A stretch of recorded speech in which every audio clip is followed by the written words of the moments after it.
पुग्न लाग्छ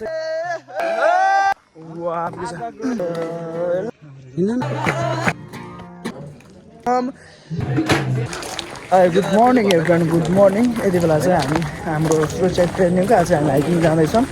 हाम्रो आजको डेस्टिनेसन भनेको चाहिँ आजको हाम्रो डेस्टिनेसन भनेको हाम्रो निर्मल पोखरी बेजी यस हाम्रो आजको डेस्टिनेसन निर्मल पोखरी छ फर्स्ट म्यान सेकेन्ड म्यानदेखि सबै हिँड्यो अनि तिमी गएको र पहिला हामी यहाँदेखि अबको 3 घण्टामा निर्मल पोखरी पुग्छौँ गाइज यतिको भाइब सुन्नु पर्यो कि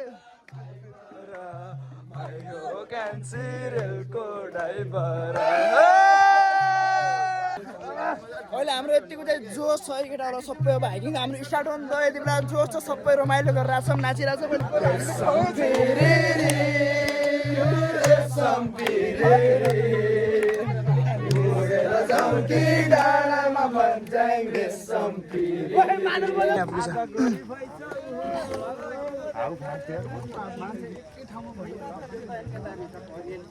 वाउ यहाँबाट कि भ्यू देखिने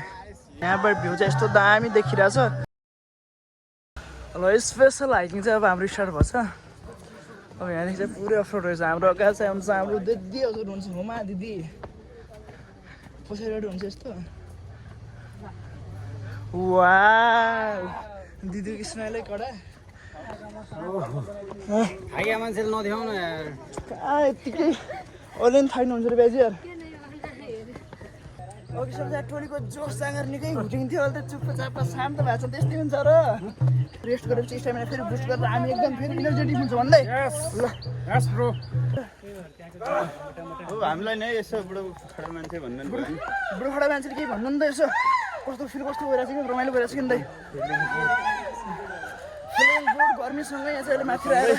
मौसम चिसो आँप फले छैन क्या है आँप रुख र वाउ यहाँ चाहिँ कस्तो दामी आँपको रुख रहेछ कति ठुलो अब यहाँ चाहिँ अब यो ऊ गर्ने फेरि बाँदर भन्नु होला मान्छे हो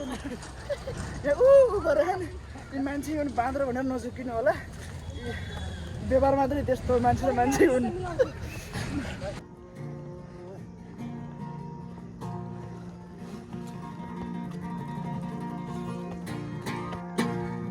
Yes.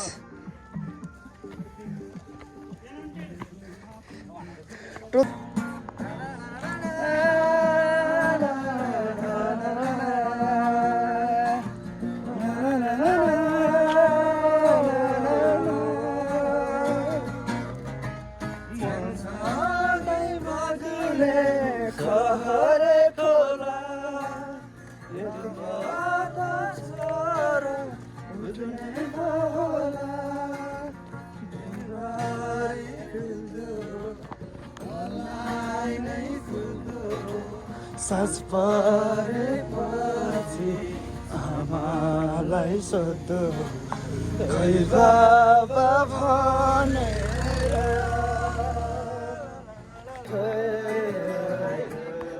यतिको भाइ सुन्ने साथीहरू भए चाहिँ जो हाइकिङ आउनु चाहिँ मजा आउँछ है सबै एकदम रमाइलो गर्ने भएपछि एकदम हाइकिङ चाहिँ रमाइलो हुँदैछ हो कि दाइ हो एकदम है घोडे पानी डाँडैमा गुराँस फुल्यो सलला पानी डाँडैमा गुराँस फुल्यो सलला हाम्रो टोल चाहिँ आधा चाहिँ पछाडि थियो अनि टोली फेरि आधा चाहिँ अगाडि आएर पुरा रमाइलो गरेर रहेछ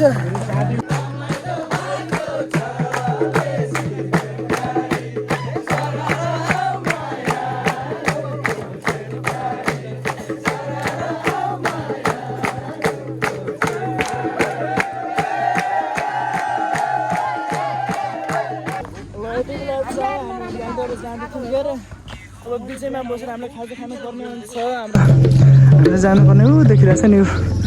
टप हो त्यहाँ चाहिँ जानुपर्ने हो अब एकछिनमा चाहिँ पुग्छ कति 15 मिनट्स कति 15 मिनट पुग्छ 15 मिनटमा ल अब चाहिँ हामी यहाँदेखि 15 मिनटमा पुग्छ होला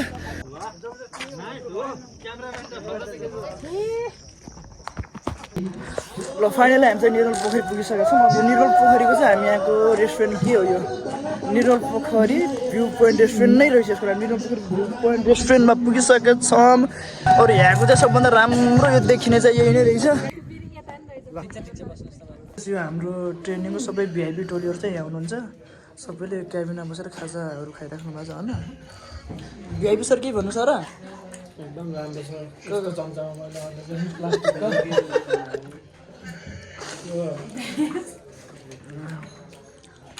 म्यानेजर टिमलाई चाहिँ एकदम थ्याङ्क यू गर्छु साथीहरू नाच्ने बेलामा क्या कमान्डरको बेला नाच्यो होइन त्यसै गरी 2-2 जना महिला यताको महिला उताको महिला पिसी यताको पिसी उताको पिसी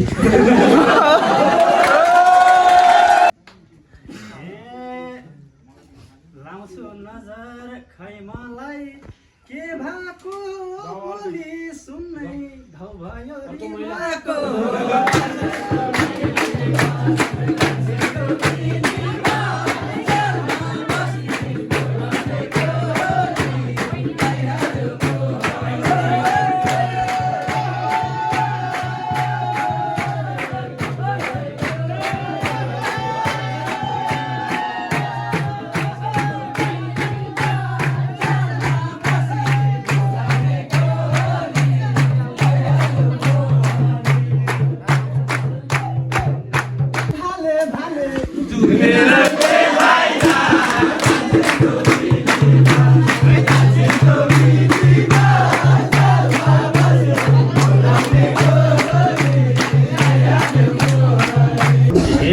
सिकाऊ राखेकै हौ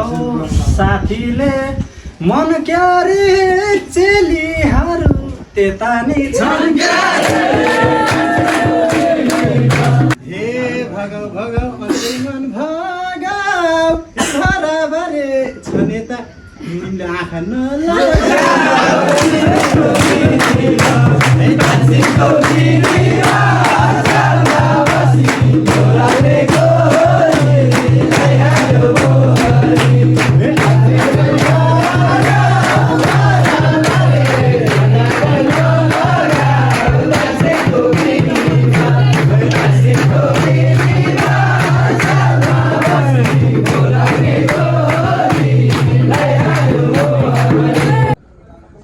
खाना खाएर बित्तिकै फोटो खिच्ने भइरहेछ कोही हाम्रो साथीहरू त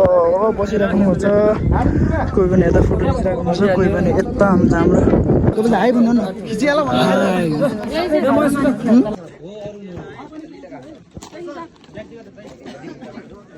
निर्मल पोखरी पुगेर चाहिँ अब हामी फर्किनु सकेछौँ अब यता पोखराको मौसम त्यही त हो नि सधैँ साँझ पानी पर्छ पानी परिरहेछ अलिक सिमसिम पानी परिरहेछ अब यो पानीले हामीलाई भिजाउने होला त्यही भएर अब चाहिँ मेरो भिडियो चाहिँ यहीँ इन गरिदिन्छु गाई बाई बाई